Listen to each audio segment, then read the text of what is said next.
We've got some thrilling news from the world of space exploration. SpaceX is making a major change. Starting in 2025, the Dragon spacecraft will be splashing down off the West Coast, not Florida anymore. This move is all about cutting down the risks associated with debris from the spacecraft's body re-entering the atmosphere.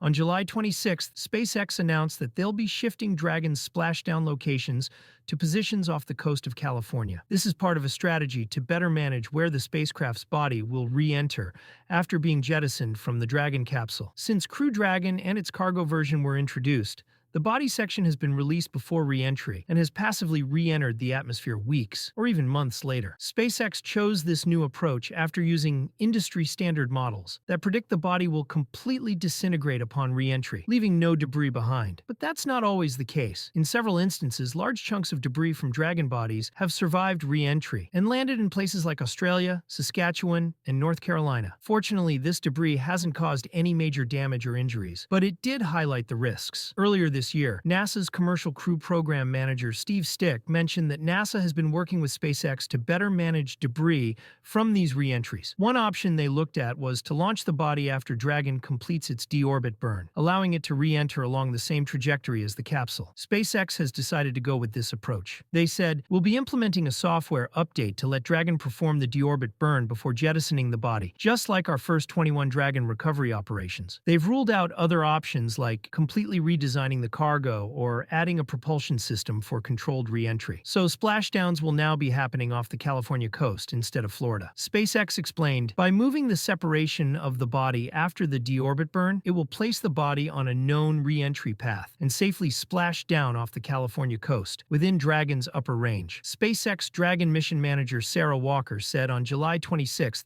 that this change will start next year with the upcoming Crew 9 mission. SpaceX will move a recovery ship currently in Florida to operate out of Long Beach, California. She also mentioned that the Crew 9 mission, set to launch on August 18th, will splash down off Florida in early 2025. "We're hoping this will be completed shortly after Crew 9's return. While this change will reduce debris risk, it brings new challenges for Dragon recovery operations. Plans for Florida's Dragon recovery have been updated with Giving NASA's us more new reliable requirements for recovery tighter opportunity. turnaround times and advanced science capabilities starting with CRS-21, she said. "The new challenge we're facing is figuring out how to return to the West Coast while keeping the lessons learned and capabilities we've built up to support crew and cargo, especially for quick science delivery after splashdown," she added. "We're working through all the details, but the capabilities will be better than what we had with Dragon 1. And there's another benefit to splashing down on the West Coast. The West Coast has much better weather conditions for splashdowns," she noted. "We've found that the West Coast regions offer much better weather,